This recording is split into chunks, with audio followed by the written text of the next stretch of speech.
আচ্ছা, তারকেশ্বরের ডেভেলপমেন্ট কমিটিতে ফিরহাদ হাকিম কি করে চেয়ারম্যান ছিলেন? প্রশ্নটা হিন্দু মুসলমানের বিভাজনের নয়, প্রশ্নটা আইনের।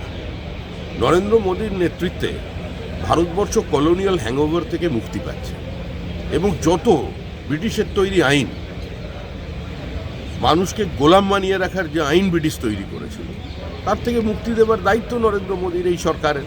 তো সমস্ত আইনকেই সংশোধিত করা হচ্ছে। যা করা হচ্ছে তা প্রান্তিক দরিদ্র মুসলমানের স্বার্থে, দুর্নীতি বন্ধ করতে। এটা কোনো হিন্দু মুসলমানের বিষয় নয়, বিষয়টি সম্পূর্ণ আইনি বিষয় এবং এটার সংস্কারের প্রয়োজন আছে। পৃথিবী বদলে গিয়েছে, এটা 2025 সাল। এটা জওহরলাল নেহরুর ভারতবর্ষ আর নয়। এই মুহূর্তে নতুন প্রজন্ম তাদের নতুন চোখ দিয়ে ভারতবর্ষকে পৃথিবীকে দেখছে, তারই আঙ্গিকে আইনটি আনা হয়েছে।